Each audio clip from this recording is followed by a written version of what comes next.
Every year we see in the news many accidents happening with the cars parked on the roadside, where uh, a normal moving vehicle on the road suddenly veers off and rear ends the parked car.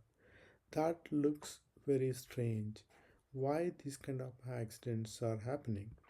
One thing we can observe in these scenarios is they mostly appears to happen in the night, or if whether the driver is in a long distance driving scenario where um, tiredness probably one of the reason uh, where these kind of accidents happen. But still, how to connect all these conditions, scenarios, why these accidents are happening? I have a I have few thoughts on this scenarios. Let me explain. In a normal flow of traffic, what we do, we if there is a multi-lane road, each car moves on the designated lane and in a straightforward way. Um, Even if there are cars on the side of the road, keep vehicles keep moving on the whatever the lane they are driving.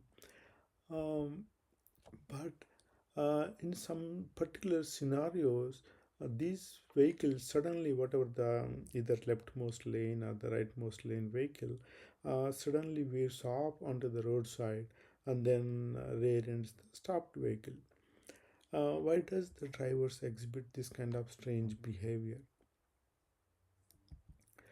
So when we look at what's happening here is when you look at the normal flow of traffic, like if you are in a multi-lane road and there are a lot of vehicles, um, we just follow the vehicles ahead. That's because driving is a very stressful activity where you need to monitor so many scenarios, like what the sidecar is doing, or if any obstructions are there, and we need to look at the road signs and everything, and then that is really very stressful activity. But to reduce the stress indirectly, when what people do is, like if the vehicle going in the front car, and they just automatically tends to just follow the vehicle ahead. So that's kind of go with the flow kind of a mentality.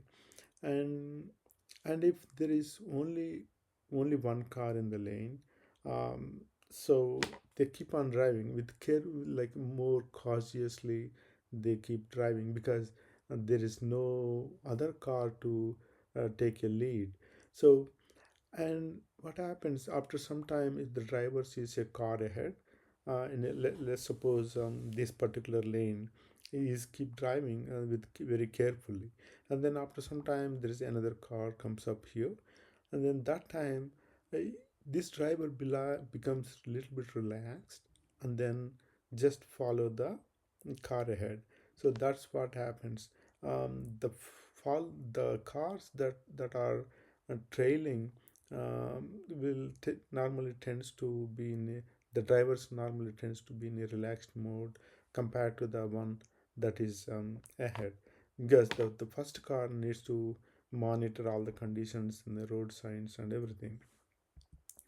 And so so in these scenarios, what I'm thinking is, um, when this driver, if it is when he's driving, uh, when he sees the a roadside car, my guess is that, like, they appears to go with the flow kind of mentality. So they think even though that car is off from this lane, they kind of go and try to go behind that car.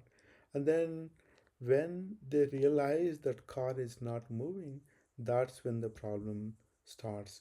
So what is the possible behavior is, if a distracted driver suddenly sees a car ahead, he will have less time to respond. A quick and easy decision will be to go with the flow. um, the driver sees the car on the roadside as if it is in his lane. So that is what happened here. So they think like to kind of reduce the stress indirectly, they kind of try to follow the car ahead, even though that is off. They tend to. That's why when they go behind the car, that's when accidents happen. The same with the drowsy driver suddenly becomes alert, then he will try to follow the car ahead even if it is off from this path with your go with the flow mentality. So another scenario is a driver might see a distant roadside vehicle um, as a moving vehicle in the next lane and might move into that lane to pass the car in front of him. So when you look at this particular driver, if there is a driver here, if he wants to pass the vehicle, sometimes drivers might be thinking like maybe go take a road like this and then just go like pass this vehicle and then move, go ahead of this car.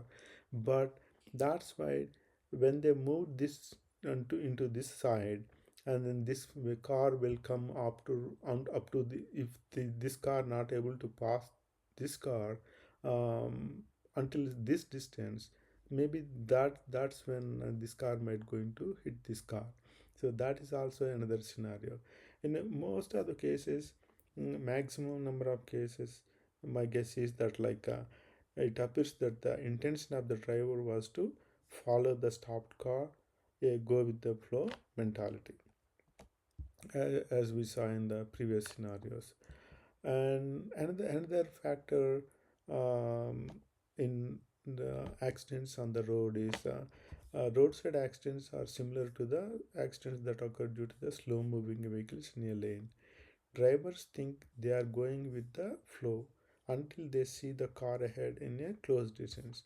Let's suppose these three cars are going in 60 miles per hour, and then these two 60, and then this is 20 miles per hour.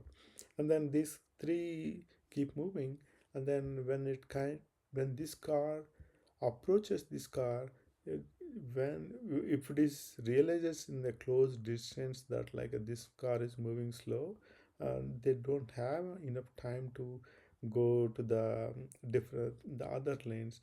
So that's when um, maximum number of some number of accidents do happen in these conditions as well. So that's why some of the roads will have minimum 50 and maximum 70 kind of signs to make sure that the drivers are moving fast enough to avoid these kind of accidents. So how to avoid such accidents? So one simple solution is to not park the vehicles in visible distance from moving cars. So because drivers might think that like the parked vehicle might be a different lane, or they might try to follow the vehicle. That's what they might be thinking. So to avoid these kind of scenarios, vehicles should not be parked within the visible distance of the moving lanes. So other solution is to eliminate the backside of the stopped vehicles with the picture of X in the circle with the red color as shown here. So the backside of the cars or vehicles which are parked on the roadside should display this kind of flashing light, so that like that whatever the vehicle is approaching that lane, going or in the side lane, know that like that is not a lane to go ahead. So that will stop them in rear ending that vehicle. And then also slow moving vehicles less than minimum speed should also display the sign with X in the circle with this sign. In the previous scenario where this vehicle is going very slow, minimum less than 50 miles per hour. So in that case, also this vehicle should display the X with the circle and that flashing red sign. So this driver will know that like this is not a lane to go ahead, and then he will slow down or move to the side lanes. So that will happen. So the base sign will basically will alert the drivers approaching that vehicle to seek another lane. So those are my thoughts. So I think yeah, that's why we see the roadside accidents happening very frequently. Most cases these are very fatal accidents, like like you can't even talk to the driver because of the driver will not be there anymore. So that might be the scenario that's happening. Go with the flow mentality of the um, driver, that makes them think that like they are just following the car ahead until they realize that it's too late to avoid the accidents. So those are my thoughts on these very fatal, unfortunate roadside accidents.